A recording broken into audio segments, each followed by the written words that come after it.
Hello everyone and welcome. I am Spindra. Happy Balance Day. Not a huge balance patch, but there are some very impactful changes. I'll just go over each one individually. So first up we have Galactus.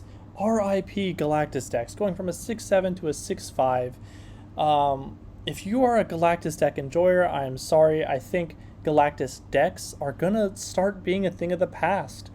Unless you're running those super jank Invis Woman, Ghost Spider, Shuri, Galactus, whatever. I think this deck archetype is just has suffered a little bit too much. But as a tech option, I think Galactus actually has a lot of benefit. And that's because of the release of X23. Now, Galactus, usually you want to wave on 3, Galactus on 4, and then, lock down the location with the old Spider-Man, or now you have the new Eliath. But with X23, you can consistently get 6 drops out a turn early, so you're able to run more of them in your deck and have more options. And I think Destroy decks now are a lot more fun to play and play against because they're not like the same play pattern every time. It's no longer, wave turn 5 into like Leader or Arrow with She-Hulk and Death every single game. Now, now we have a lot more options. So on turn 5, you could play Destroyer, Galactus, or Eliath, Zola, Null, and on turn 6 you get to play another one. And so I think, as a tech option, he's really, really going to shine. There's 2 locations in particular I can think of off the top of my head, being a Miniaturized Lab and Rickety Bridge. As long as you hold Prio going into turn 6, if you didn't play anything in Miniaturized Lab on turns 1 and 2, you can drop Galactus on that Miniaturized Lab and have your Nimrod or Wolverine and 23 jump over. So in options, in cases like that, I think Galactus is a really, really great tech option for locations. And then Rickety Bridge being another one where on the last turn you drop them in Rickety Bridge, and if you hold Prio, you can guaranteed destroy the other locations, because there shouldn't really be much cards there unless it's like they've got like Claw next to it and Colossus. But more often than not, Rickety Bridge will be empty, and then it'll destroy Galactus and all the other cards at the end of the game, but your Wolverine and 23 will survive. So I think, he's just a really, really fun way to win locations that are kind of weird, like Miniaturized Lab. So, and I think that's going to be more fun for everyone, Galactus players and people playing against Galactus. But if you wanted to play just a Galactus deck, I'm sorry, it's not so great anymore. Next up we have Kitty Pryde. I'm actually all for this nerf because it kind of puts her in line with Sunspot.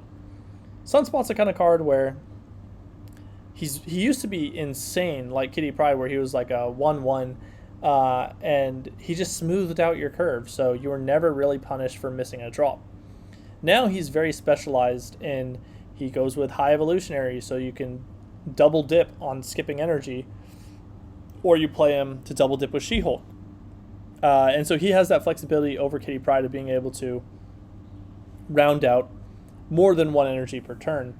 And Kitty Pryde, while at first she looks really different, she's very similar in that if you're playing a 2 on 3, if you're playing a 3 on 4, she kind of smooths out your curve so you can take advantage of all of your energy.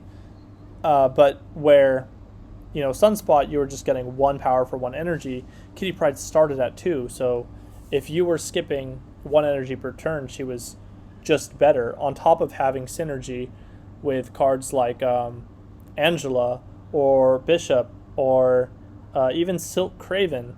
And then now with the newly released, soon to be released Elsa Bloodstone, she's going to be even better. So I think preemptively nerfing her and putting her in line with Sunspot is actually a great choice.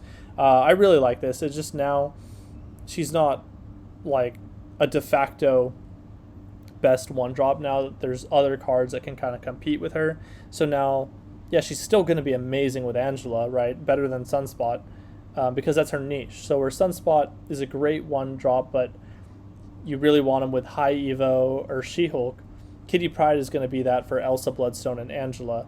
So I like how this really opens up a lot of room for one cost. And I think while at first it looks pretty harsh, I think it definitely brings her in line with the other 1-drops. You know, Sunspot being a 1/0 is still played in a lot of decks. And I think the same is going to be for Kitty Pryde.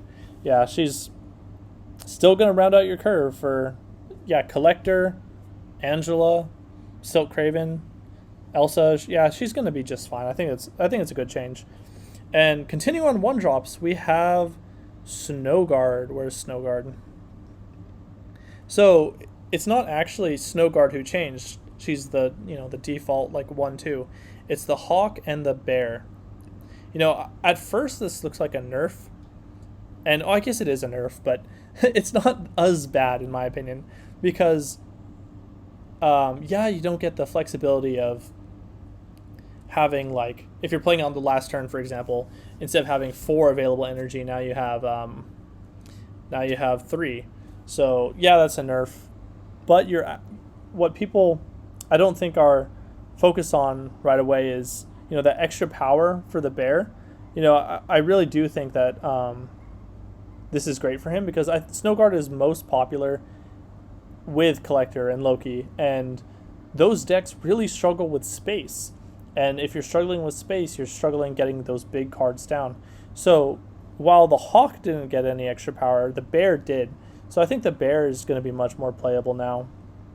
Just going from a 2/3 to a 3/4, I actually think that's a lot better because, yeah, you're going to be really limited on space with these Loki decks. Yeah, Hawk is a straight nerf. There's no way around this one. Is a 3/3 that ignores all locations good? Yeah, absolutely. This is insane. I would have liked the Bear at a 3/4 and Hawk at a 2/3, but it ignores the location that it's at, like Rhino. And we'll see how this nerf affects Hawk. But I don't know. Yeah, this one's just a straight nerf. I take it back, but I think Snowguard as a whole still an excellent card. Adding 2 to your hand, and the Bear having that 1 extra power when you're limited on board space, that is don't sleep on that. I still think that's pretty good. Next up, I'm gonna talk about Psylocke. So Psylocke goes from a 2/1 to a 2/2. Does that impact her? No, not really. She's slightly worse than negative even. If you play her after negative, usually you're not, but I don't really think this is going to change much of anything. But even as a 2/1, she was played. Like I do have a deck where I have her. Yeah, this one. I change this deck all the time, but the general gist of it is run a couple destroy cards, run 4 to 5 5-drops, and then just play Psylocke or Time Stone on 3 and play a 5-drop on 4. That's the entire playstyle of this deck. And I think in this deck, it's going to be quite solid. Usually I would just eat her with Carnage. Now I think I might take out something like Gamora or Deathstrike and throw in a blue Marvel, since she's kind of worth staying on the board now. So I think as a ramp piece, it's pretty key. And there's also noting that discount has usually always been better than ramp. But with cards like Mobius finally in the meta to sort of counter them, I think, don't sleep on energy increasers like Electro and Psylocke, Time Stone. I think there's definitely a place for these. Yeah, like this deck doesn't get hit by... Oh no, this particular one does get hit by Mobius because of death. But you can run like ongoing ramp Thanos just fine. Take out Deathstrike, Carnage, Angel, Killmonger or Shang, it doesn't matter. I'd take out Killmonger and Death and then just run like Blue Marvel, Ant-Man, Armor, etc. So I think Psylocke's going to be much better in, yeah, like a toolbox 5-drop Thanos list. Other than that, I don't think this is a huge change, but I think it's definitely going to be like bring like a small buff to Thanos. But yeah, Psylocke's kind of minor. And then another 1-drop, we have Squirrel Girl. This is probably because she has an upcoming skin and she's a forgotten card.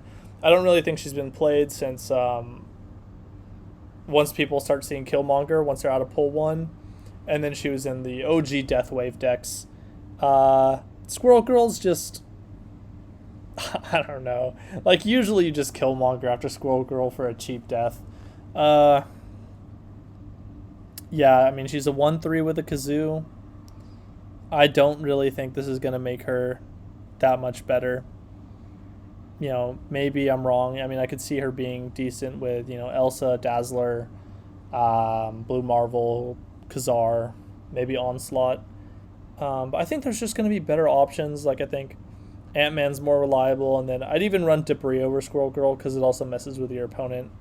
It also helps you run cards like Mojo.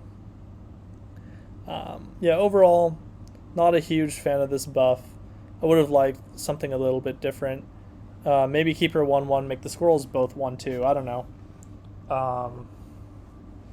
Or give her +1 power for each squirrel on the field so that she's actually playable for stuff more than just, you know, Killmonger. Because it's kind of sad seeing these cute little squirrels die to Killmonger. I don't know. But yeah, a little bit longer than I wanted the video to be. But those are my thoughts on the recent patch. Really excited to see Galactus, you know, go from a Galactus deck to a tech piece and destroy.